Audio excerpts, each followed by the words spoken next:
자, 얘들아, 황망근 작품이 좀 길어, 그치? 그래서 중간 부분에 본문 조금 빠르게 넘어가고 학습 정리라고 하는 거 좀 잘 보도록 할 텐데 오늘 학습 정리를 먼저 해주고요. 작품 전체에 대한 거 다 내용은 읽어놨지? 응, 그래서 학습 정리 먼저 해주고 진도 나가는 거 본문은 조금 빠르게 나가도록 할게요. 그래서 오늘은 필기 위주로 수업 진행할 것 같으니까 얘들아 손 잘 푸시고 손 잘 풀고 필기 위주로 수업 잘 따라와 주시면 될 것 같아요. 자, 학습 정리에서 일단 첫 번째 볼 게 뭐가 있냐면 배경. 그리고 얘들아 본문 중에 우리 본문 프린트 보시면 적을 만한 장소가 맨 마지막 장 뒷부분에 조금 있거든, 끝부분에. 그래서 거기에다가 적어주시면 좋을 것 같아요. 자, 배경 정리부터 해주면 황망근은 이렇게 말했다. 시간적 배경 1990년대 말.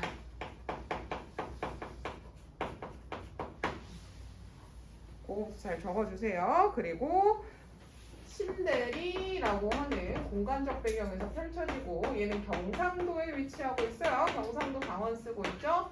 경상도 농촌 마을을 배경으로 하고 있다. 이거 먼저 정리해보자. 자, 그리고 나서 이 배경이 1990년대 말 농촌 마을이 의미하는 바가 무엇인가 라고 정리 다시 한번 해보면요. 농가 부채가 심각했던 상황이죠. 농가 부채가 심각하여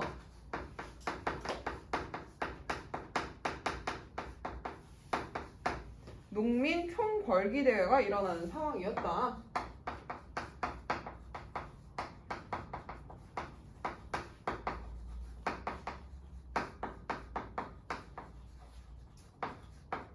이게 시대적 배경. 이렇게 정리해 봅시다. 배경 정리 먼저 해보자. 자, 그리고 이 작품에는 경상도 농촌마을 등장하게 되는데 작품에 반영된 농촌의 현실이 어떻게 표현되고 있는가도 정리 한번 해볼게요. 작품에 반영된 농촌의 현실.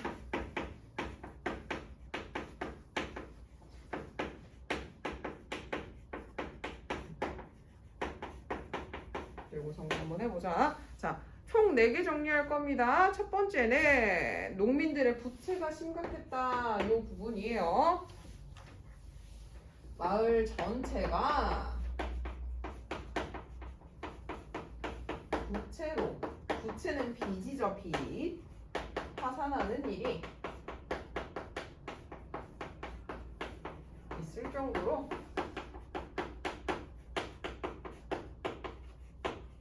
농민들의 부채가 심각했다.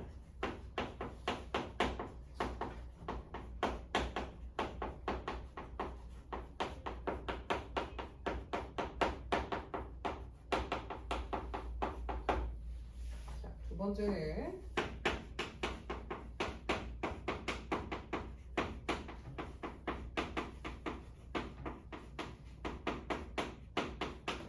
개인주의, 이기주의가 만연해 있었다.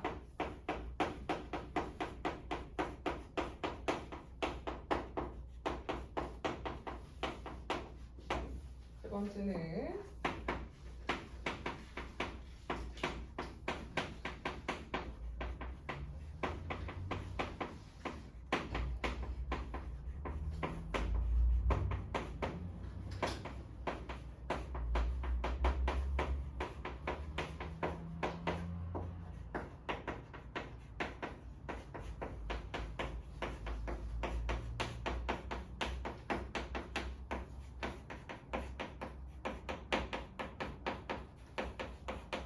우리 작품에 보면 황망근이나 황망근 동년배 40대 젊은 축에 속했다 막 이런 거 나오죠. 그래서 그때 당시 농촌이라고 하는 곳 1990년대 농촌 현실에서는 농촌의 젊은이들은 이미 도시로 다 빠져나가고 농촌에는 나이가 많은 사람들만 남아 있었다.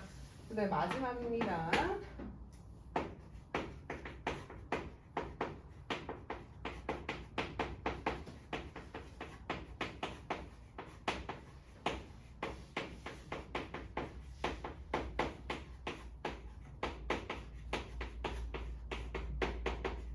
결국 이제 4번 특징 때문에 농가 부채가 많아지는 상황이 이어지게 되는 거죠.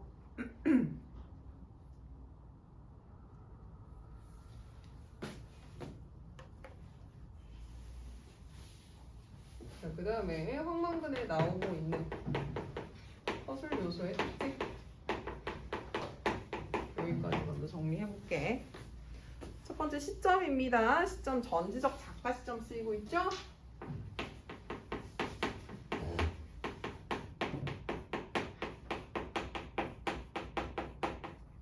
전지적 작가 시점 쓰이고 있고 그 다음에 여기다가 옆에 써봅시다. 서술자가 주인공에 대해 우호적인 입장을 취하면서 사건을 서술하고 있다.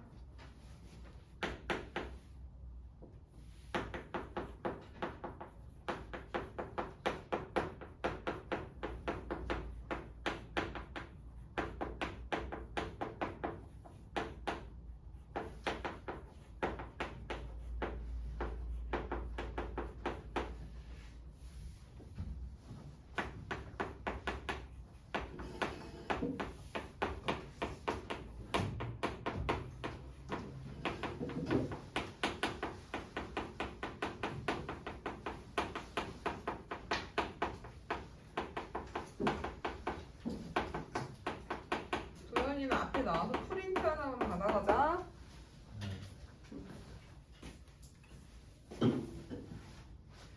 여기 삼포 가는 길 적혀 있어요. 삼포 가는 길 영상 올려놨으니까 그거 봐주세요. 자, 그 다음에 자 서술요소 특징이 얘들아 오늘 필기하는 것 중에 제일 중요하거든.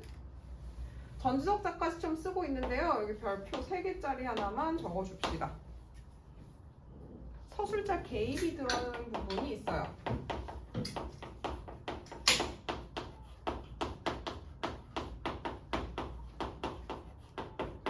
얘는 우리가 본문 보면서 다시 한번 보긴 하겠지만 전지적 작가 시점 같은 경우는 서술자가 자신의 의견을 스스로 집어넣는 서술자의 개입 혹은 편집자적 논평이라고 하는 걸 작성할 수 있거든. 그래서 글 속에 얘가 서술자 개입이 드러나는 부분이 있어요. 본문에 가서 보면 황망근이 있었으면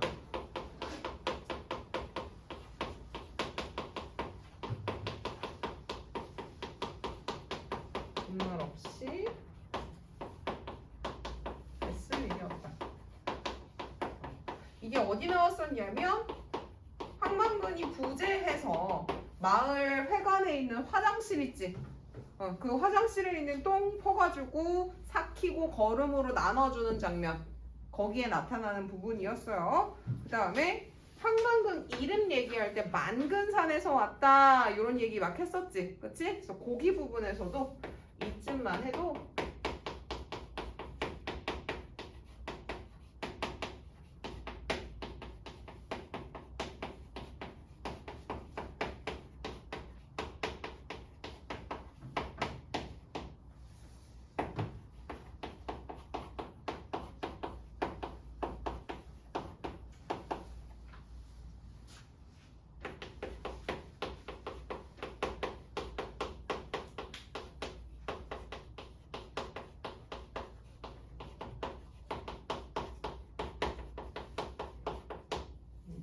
이 부분. 그리고 하나 더. 황만근가에 보면 황만근 나오고 나서 100번 넘어진다고 100분 이렇게 나왔지. 그치? 저번 시간에 거기까지는 했어요. 그래서 그 부분에도 나타납니다. 거기서는 뭐라고 나왔냐면 기왕 넘어지는 거 숫자라도 세라. 그래서 하루에 몇 번 넘어졌니? 사람들이 물어보면 손가락 발가락 다 세가면서 숫자 세다가 결국 대답 못했다. 그러다 어느 날부터 100번이라고 대답하기 시작했다. 그 부분 있죠? 거기 나오는 애입니다. 기왕 넘어지는 거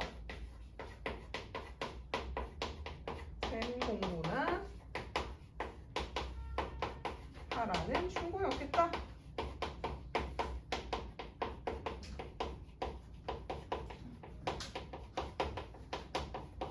이 부분. 만약에 황만근은 이렇게 말했던 프린트 꺼내주세요. 얘 때문에 안 보여? 이거? 응. 찬영, 우리 황방근 작품 길어서요. 중요한 요소들부터 필기 먼저 하고 있거든. 찬영이는 요 앞부분 필기본 같은 경우는 영상 보고 해주시고요. 지금 우리가 서술 요소 특징 정리하고 있어. 그래서 여기부터 필기해. 전지적 작가 시점 여기 나오는 데부터. 아. 자, 서술 요소 특징 이거 말고 또 여러 개 있으니까 그거부터 정리해볼게. 그 다음에 사투리를 구사한다.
필기 먼저 하고 선생님이 전해 형식이랑 노뷰 형식을 설명 다시 해주도록 할게요.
자, 여기까지만 정리해보자.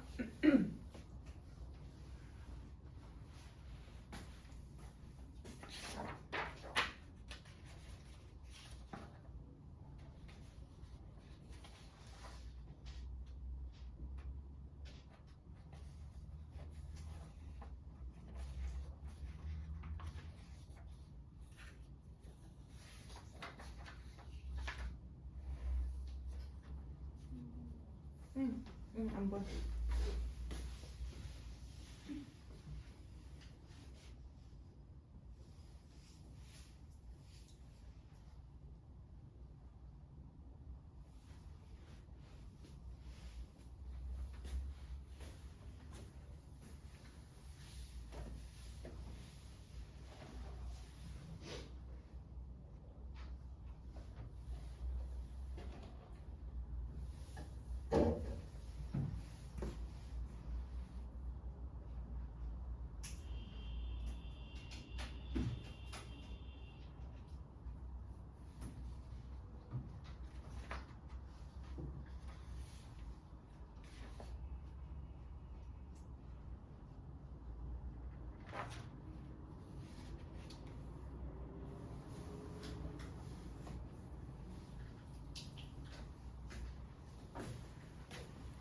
모든 친구들은 쓰면서 들으세요. 그래서 서술 요소 특징 전지적 작가 시점 쓰이고 있다. 여기에 플러스 마지막 묘비명 같은 경우는 이제 작품 맨 마지막에 황만근이 죽고 나서 민순정해서 민씨가 황만근의 묘비명을 쓰면서 그 부분에서는 민씨 입장에서 황만근에 대한 서술이 들어가기 때문에 걔는 1인칭 관찰차 시점이 중간에 살짝 드러나요. 묘비명에서는. 거기 제외하고는 전체적으로 전지적 작가 시점이 나타나는데 기본적으로 서술자가 황만근에 대해서는 우호적, 긍정적인 입장을 취하고 있어요. 그러면서 마을 사람들의 이기적인 행태라고 하는 걸 비판하는 작품의 내용을 주로 이야기를 하고 있지. 자, 전지적 작가 시점에는 서술자 개입이라고 하는 게 드러날 수도 있고 안 드러날 수도 있어. 그렇지? 근데 이 작품 같은 경우는 전지적 작가 시점이면서 플러스 서술자의 개입이 드러나고 있다.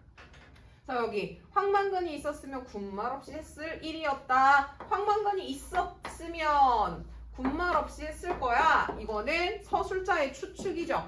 서술자가 자신의 생각을 작품에다가 집어넣어 놓은 거고, 이쯤만 해도 황만근이라는 이름은, 자, 황만근이라고 하는 사람의 이름에 대한 평가를 해주고 있어. 동네의 뿌리를 상징하는 이름이다. 이렇게. 지금 얘도 서술장에 들어가 있는 거고, 기왕 넘어지는 거 생 공부를 하라는 충고였겠다. 마찬가지 이것도 추측이에요. 그래서 서술자가 작품 내부의 내용에 대해서 이 사람이 이렇게 얘기한 건 이렇게 얘기했을 거야 라고 하는 것도 일종의 의견이지. 그래서 서술자가 자신의 의견을 개입시키는 부분들이 작품에 등장하고 있어요. 중요한 특징입니다. 황만근 부분 같은 경우에는 전지적 작가 시점 나타나고 서술자 개입까지도 나타나는 부분들이 있다. 그래서 이 부분 잘 알아두세요. 자, 그 다음에 사투리 나타나고 있다. 요거는 우리가 본문 공부할 때도 이야기했었어요. 그래서 경상도 사투리라고 하는 걸 구사하면서 향토성, 해학성도 나타내주고 플러스 사실성이라고 하는 것도 확보가 됩니다. 자, 요 전의 형식, 묘비명 형식해서 전의 형식을 따르고 있는 작품인데 전이라고 하는 게 무엇이냐라고 하면 어떤 사람의 행적이라고 하는 걸 시간 순서상 이렇게 기술하는 거야. 이순신 전이라고 하면 이순신이라고 하는 위인의 사람 행적을 쭉 기술을 해줘. 그리고 여기에 플러스 그 사람의 죽음, 뭐 그 사람의 생애를 쭉 서술해준 다음 그 삶에 대해서 논평하는 것. 이게 전의 형식이야. 기본적으로 전이라고 하는 건 고전이죠, 고전. 고전 소설 중에 전의 형식이라고 하는 걸 따르고 있는데 왜 그렇게 볼 수 있느냐? 황만근의 생애라고 하는 걸 쭉 서술하고 마지막에 묘비명 나오죠. 이 묘비명이라고 하는 애가 민순정, 민씨가 황만근의 삶이 어떠했는지 평가한 부분으로 등장하죠. 그래서 얘도 묘비명 같은 부분이 논평 부분, 그 앞부분이 황만근의 행적 이렇게 나눠서 봤을 때 전의 형식 따르고 있다. 이렇게 보시면 됩니다. 중요한 게 이 전지적 작가 시점의 서술자 개입 부분이랑 전의 형식, 묘비명 형식 활용하고 있는 이 부분. 그 다음에 풍자적이고 비판적이다. 풍자랑 비판할 때 비판의 대상이 두 가지 나와요. 한 가지는 1990년대 부채, 빚이라고 하는 걸로 얼룩진 농촌 현실에 대해서 비판하고 풍자하고 있고요. 한 가지 더는 경상도 마을, 농촌 마을의 신대리 사람들의 태도에 대해서 비판해. 각박한 인심, 그 다음에 이기적인 세상의 형태, 이기적으로 행동하고 개인주의적으로 행동하고 있는, 개인주의는 틀리지만 개인주의 취소하고 이기적인 행동을 하고 있는 마을 사람들에 대한 비판 나타나고, 해학적이라고 하는 건 주인공 황만근이 탈푼이로 나오지. 그치? 좀 모자란 사람으로 나와요. 그래서 그 주인공이라고 하는 황만근이 우습게 표현돼서 나오기 때문에 해학적이다. 이렇게 보시면 될 것 같아요. 오케이? 자, 본문 보도록 할게요. 지금 정리해야 되는 거 먼저 정리해봤고 본문 먼저 빠르게 좀 보도록 하고요. 본문 보면서 필기해야 되는 부분들 체크해서 필기 좀 진행하도록 하겠습니다. 오케이? 천영이 필기 다 했니? 얘들아 필기 다 했니? 지워도 돼? 오케이.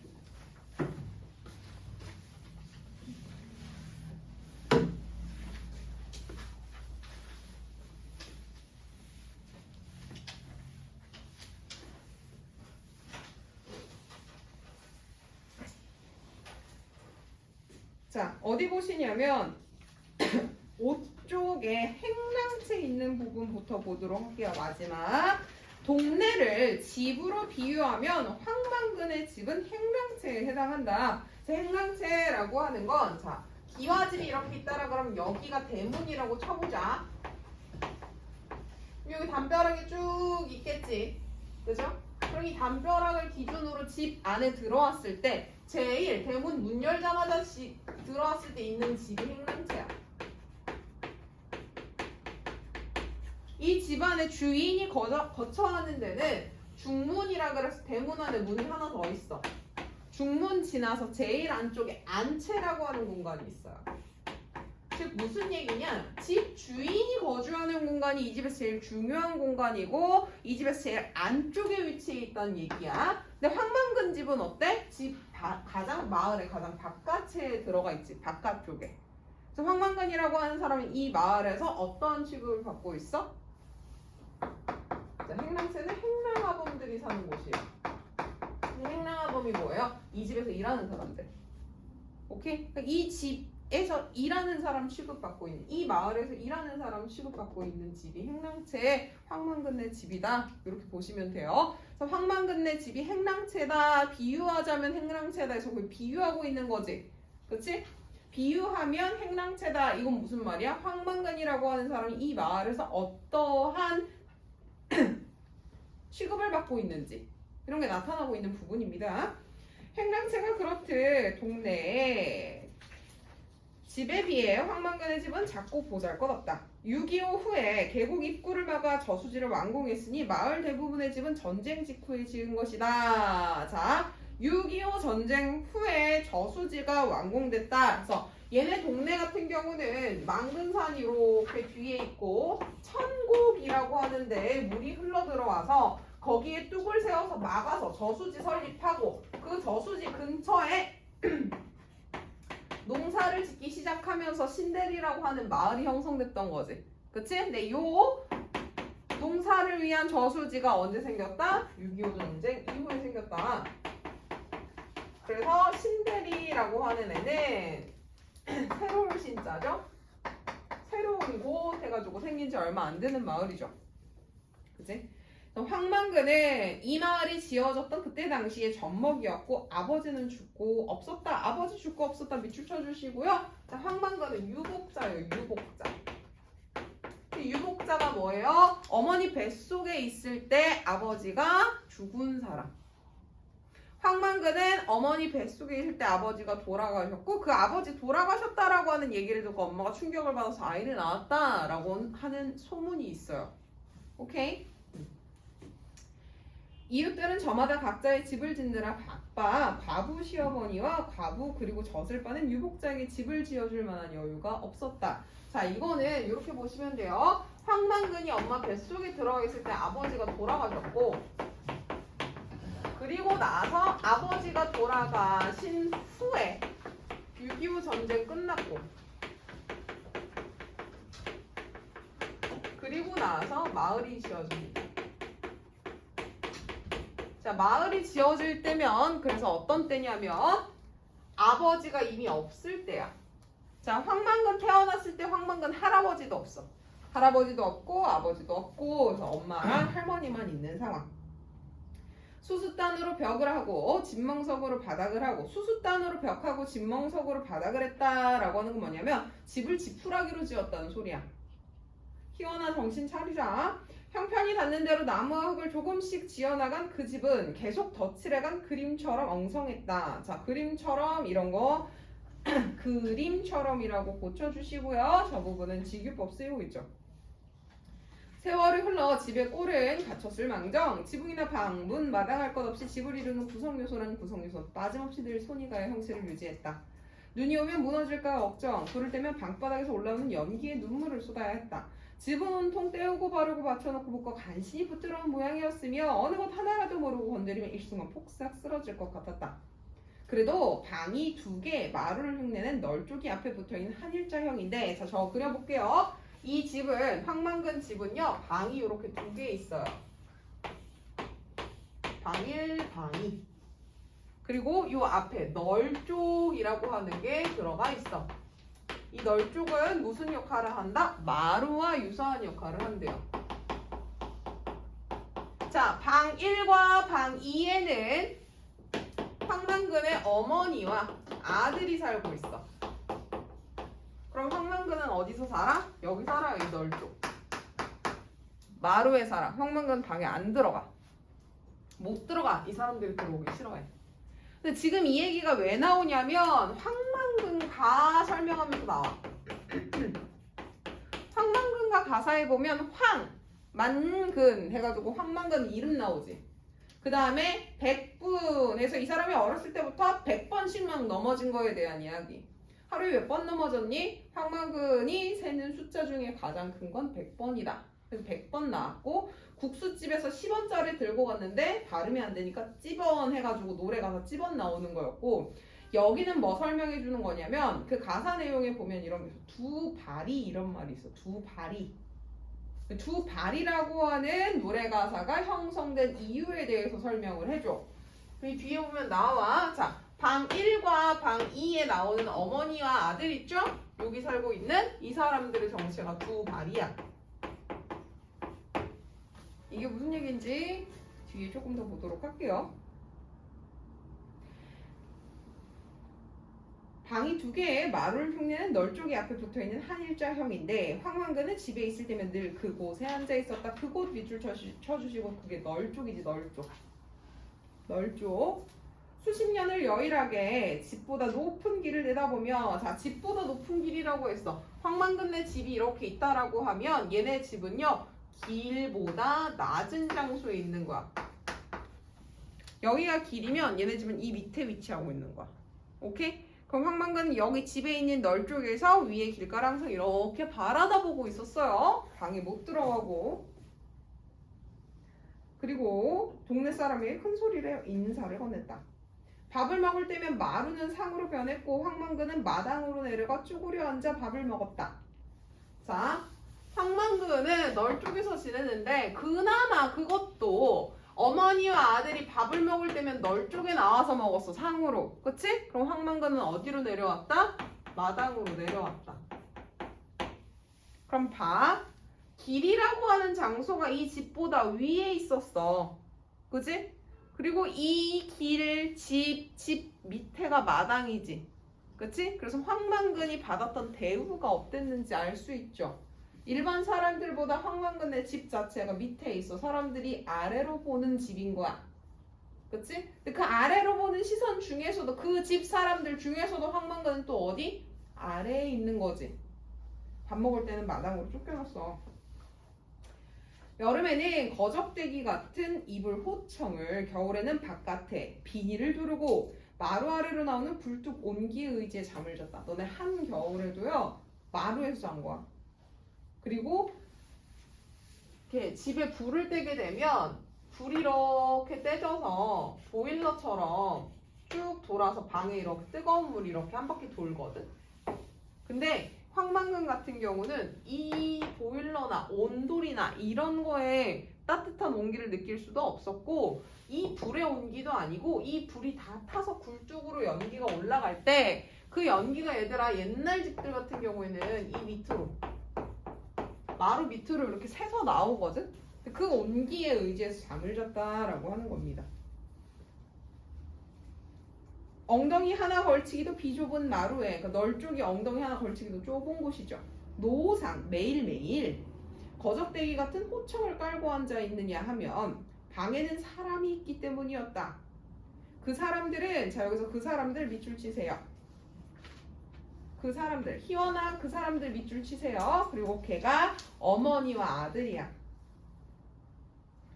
동네 사람들과 마찬가지로 황만근을 반쪽 또는 싸레기 취급했고 자신 있는 방으로 들어오는 것을 싫어했다. 그러니까 한겨울에 아들이 마루에서 자고 있어도 어머니 들어오는 얘기 안 하는 거죠. 들어오려면 털고 씻고 들어와. 황만근은 자신이 방에 들어가 자는 것을 낯설어 했으므로 들어가 자는 일은 거의 없었다. 그는 이미 수십 년 동안 밖에서 사는 게 익숙해져 그런지 방에서 자면 옷을 모두 벗어젖히는 버릇이 있었다. 벗어진 몸에서는 무슨 벌레가 기회다 싶어 기어 나오는지. 황만근이 자고 간 방에는 살충제를 한 통씩 뿌려도 잡히지 않는 벌레가 남는다 했다. 황만근의 집에는 두 개의 방을 하나씩 차지한 사람들이 있고 그의 어머니, 젊은 어머니와 고등학교 다니는 그의 아들이 그 둘이다. 어느 날 황만근에게 지나가는 우체부가 집에 누가 있느냐라고 물었더니 황만근은 가슴을 펴고 두 발이라고 자랑스럽게 말했다. 자, 이게 황만근 가에 들어가는 두 발이의 뜻인 거지. 지금 여기 서술 내용이 뭐가 나오냐면 황만근 가가 설명이 되고요. 이 황만근 가의 가사가 어떻게 형성되었는가가 쭉 이야기 나오고 있는 거야. 자, 두 발이 할 때 저 발이는 마리의 사투리예요. 너네 사람한테 말이라고 해? 한 마리, 두 마리? 그렇게 안 하죠. 그러면 황만근이 집에 있는 어머니 아들을 두 마리라고 딱 불렀어. 그러면 우체부가 뭐라고 생각하겠어? 황만근은 모질라가지고 자기네 엄마랑 자기 아들인데도 불구하고 동물처럼 얘기한다. 사람을 세는 숫자도 모르나 보다. 이렇게 얘기를 하고 있는 거겠지. 그래서 황만근이라고 하는 사람이 멍청해라고 하는 노래 가사에다 저렇게 두 발이 집어넣어준 거죠. 다리는 가축이나 짐승이나 곤충의 머릿수를 뜻하는 마리의 신들이 사투리다. 우체부는 공연히 그 말을 동네방네 퍼뜨려 황만근을 다시 한번 바보로 만들었다. 누가 그렇게 해달라고 한 것도 아닌데. 자, 누가 그렇게 해달라고 한 것도 아닌데 그랬대. 자, 마을 사람들은요, 황만근이 무슨 말만 하면 그 황만근 물고 뜯고 못해서 안 달란 사람들이야. 그래서 황만근이 팔푼이라는 가사도 나오는데 황만근이 어떻게 태어났는지 아무도 보지 못했지만 황만근이라고 하는 사람의 탄생에 대해서 사람들이 해학적으로 구성해서 노래 가사에 막 붙여놓고 놀리는 거예요. 우체부는 황만근에게 무슨 악의를 가지고 있어서 그랬던 것은 아닐 것이다. 신문 보는 사람도 없던 시절, 기껏해야 군대 간 자식에게서 오는 편지가 뉴스이던 시절, 사람들은 자기들끼리라도 드라마를 만들어 웃고 싶어 했다. 황만근은 가장 그럴듯한 소재였고 배역이었다. 사람들은 다른 사람이 한 실수나 바보짓도 늘 황만근에게 기탁해서 그를 점점 더 바보로 만들어갔다. 황만근을 낳은 그의 어머니는 집안의 안방을 차지하고 있었다. 어머니는 어머니인데 젊다. 그리고 아주 곱다. 두 사람이 나란히 있으면 그런 경우에 2년 한 번 있을까 말까 할 정도로 보기 어렵다.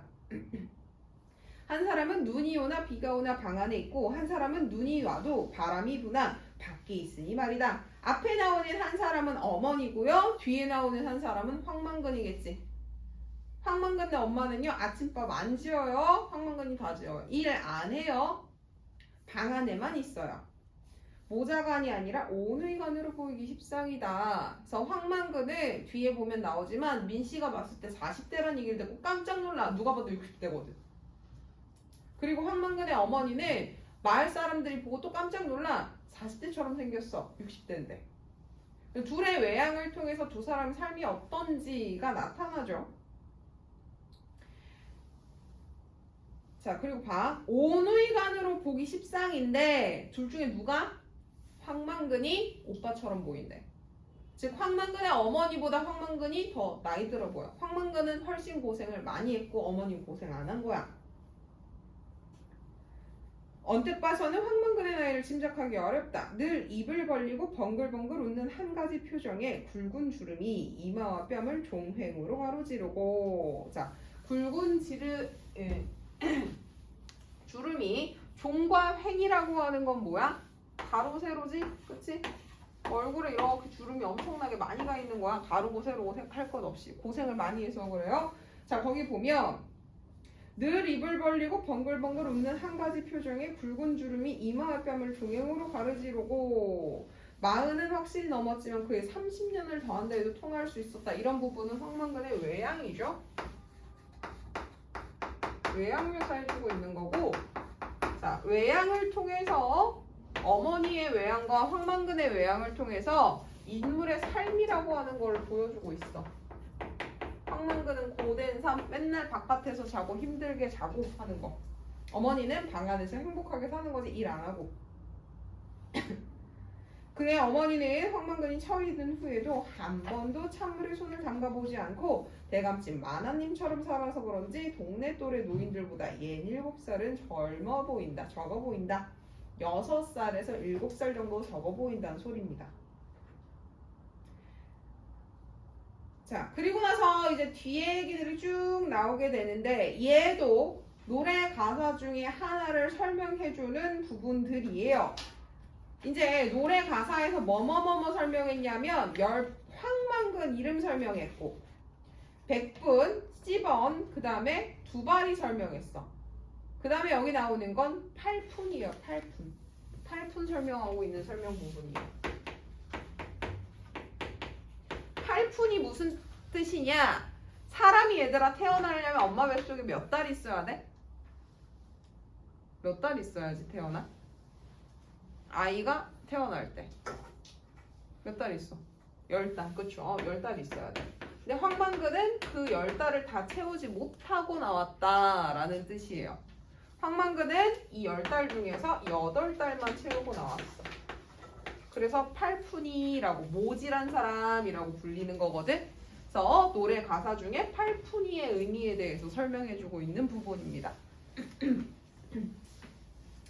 왜 그렇게 나이 차이가 적은가 하면 황만근의 어머니가 돈을 받고 팔려와서 14살인가 황만근을 낳았기 때문이다. 너네 나이 때 황만근 낳았다는 거야. 팔려와서. 지금은 신대리도 하루 4번씩 버스가 들어올 정도로 개명했지만 개명했다라고 하는 발전했다. 전쟁이 있기 전, 여기서 전쟁은 6.25 전쟁이죠. 6.25 전쟁이 있기 전에는 시집장가 가는 일이 아니면 외지 사람을 구경하기도 힘들 정도로 두매였다. 두매는 산골 얘기하는 거야. 사람이 오고 가지 않는 외딴 산골 마을을 두매라고 해요. 신내리에서 나서 살아온 여자들은 때려 죽여도 아니 맞아 죽어도 신내리 사람에게 시집을 가지 않으려고 했다. 그래서 신대리 총각들은 20리쯤 떨어진 낙양군 봉대면 면소재지 저잣거리에 가서 처녀구함이라는 팻말을 목에 걸고 서 있다. 그에 반한 넉나간 처녀를 잡아채 신대리로 돌아오던가 중간에 사람을 놓아 험난한 시절 딸을 팔아서라도 살아남으려 하는 사람들에게 처녀를 구해 장가를 갔다. 자 여기서 황만근의 엄마는 팔려왔다 그랬지. 그러면 처녀구함이라고 하는 팻말을 보고 홀려서 온 거야? 아니면 아버지가 판 거야?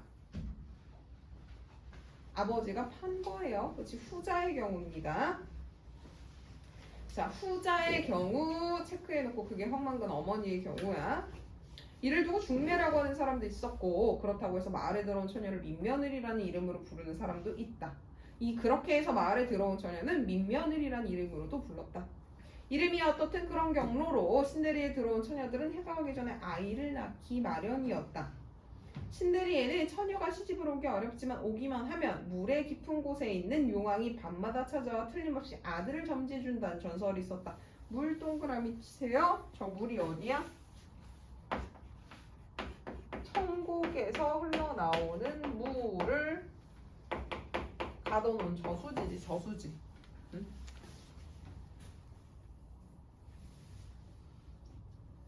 천국에서 흘러나오는 물이 갇혀있는 곳.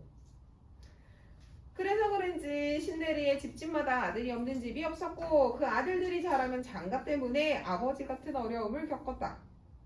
물에서 가장 깊은 곳은 저수지가 생기기 전부터 깊이를 알 수 없다는 소가 있었고 그 속에 용궁으로 통하는 길이 있어 무명실 새꾸러미를 풀어도 끝이 안 난다고 했다. 자, 이 저수지라고 하는 애는 언제 형성됐어?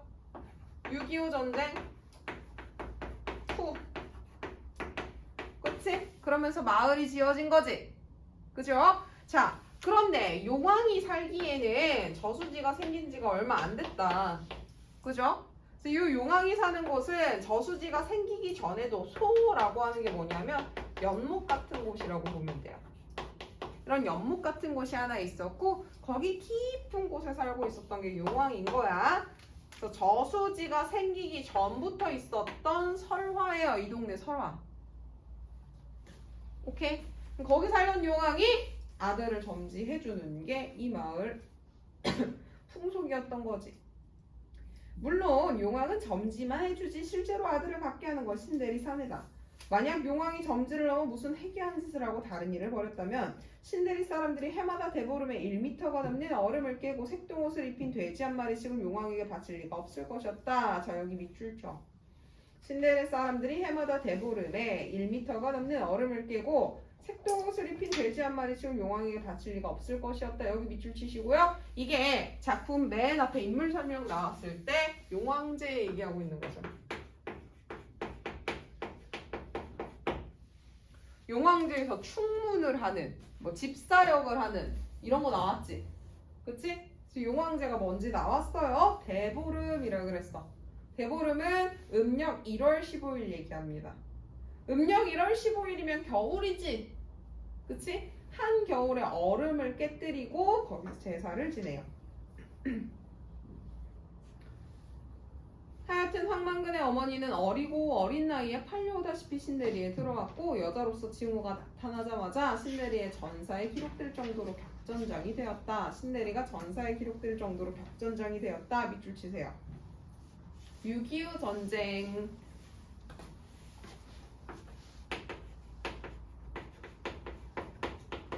얘기하고 있는 거야. 황만근의 어머니가 신대리에 들어오고 나서 이제 황만근을 임신할 나이쯤이 되었을 때 6.25 전쟁에 전장이 됐다는 거야. 어디가? 신대리가. 오케이? 그래서 이 전쟁이 일어나는 장소가 됐고 여기서 황만근의 아버지가요. 우와 전쟁이다 구경 나갔다가 거기서 잘못 이렇게 유탄에 잘못 쏘아진 유탄에 총알 맞고 죽어요. 자, 황만근 아버지는 희원 정신 차려. 황만근 아버지는 전쟁에 참가해서 죽었어? 그렇지 않아요. 그렇지 않습니다.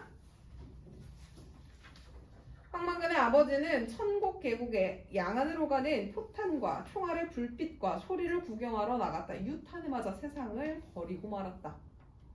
그러니까 황만근을 임신할 때쯤 되자마자 전쟁이 신대리에서 일어났고 전장이 돼버렸고 거기서 아버지가 죽는 거죠. 황만근 아버지가 유탄에 맞아서 죽죠.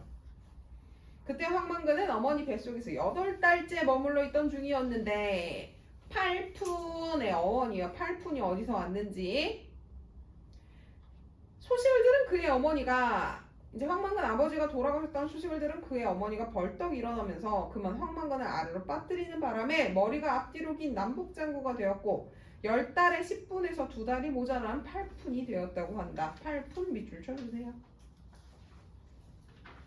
그 후로 시어머니 곧 황만근의 할머니가 황만근과 그의 어린 어미를 함께 키웠다. 그러니까 황만근 태어났을 때 엄마도 10몇 살이야.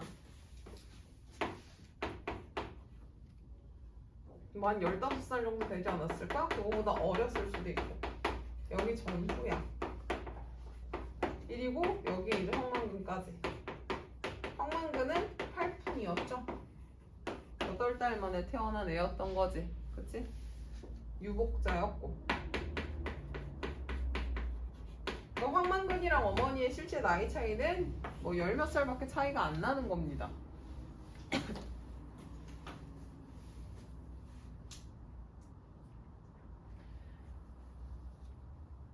자, 그리고 나서 황만근이 15살이 되던 해 할머니마저 세상을 버리자 그때부터 황만근은 어머니를 봉양하게 되었다. 자, 황만근이 태어나서 15년이 흘렀어. 그때 엄마는 30살 전후야. 그치? 그래서 요때 할머니 돌아가신 거야. 그러니까 황만근 가에는 황만근 탄생 일화부터 이름이 어떻게 지어졌는지 이런 거 다 나오는 거지. 근데 황만근은 아버지가 돌아가시고 그 소리에 엄마가 깜짝 놀라갖고 아이가 팡 하고 태어났는데 그게 바닥에 떨어지는 바람에 머리가 찌부가 됐고 그리고 10달을 못 채워서 태어났기 때문에 팔푼이가 되고 그러면서 황만근이라고 하는 사람이 쭉 자라게 되고 15살이 된 황만근은 30살이 된 어머니를 봉양하기 시작하고 그러니까 황만근의 어머니는 30살 때까지는 시어머니가 모든 걸 다 해주고 시어머니 돌아가시고 나서 황만근이 다 해주니까 한 번도 평생 동안 밥을 지어본 일이 없고 고생을 해본 일이 없는 사람이죠. 그의 자 보자.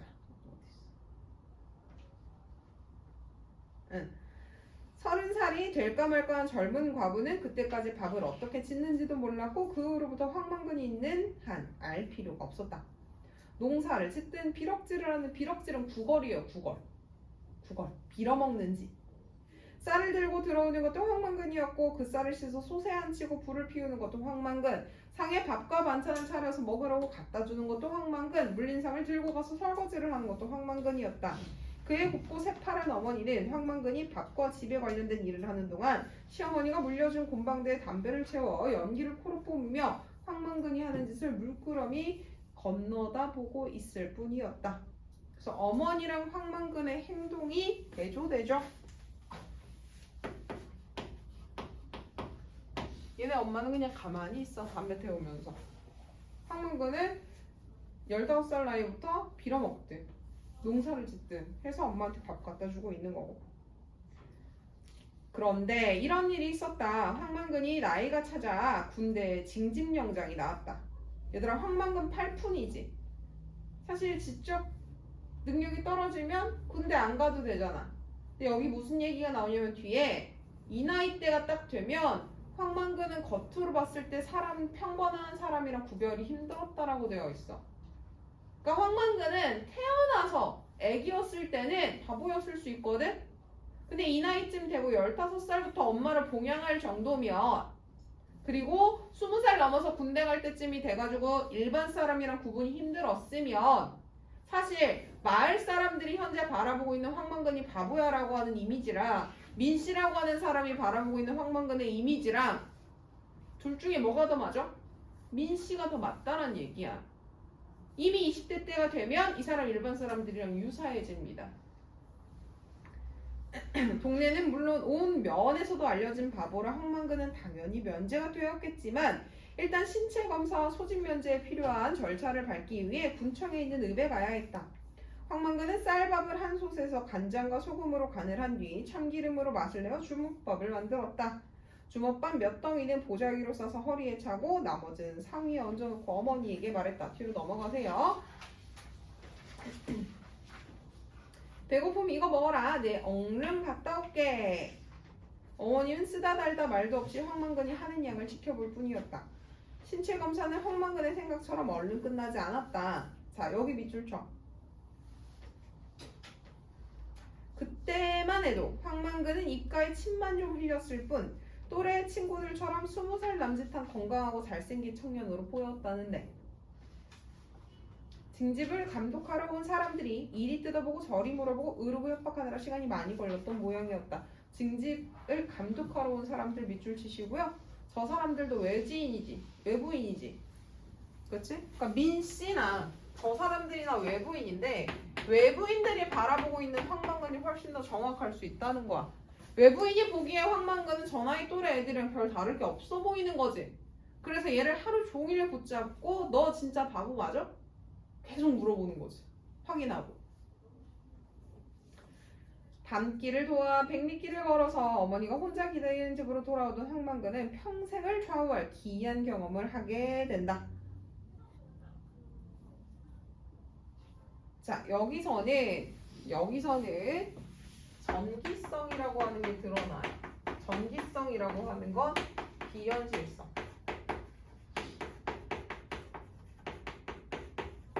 비현실적인 이야기가 황만근 입에서 나오기 시작합니다.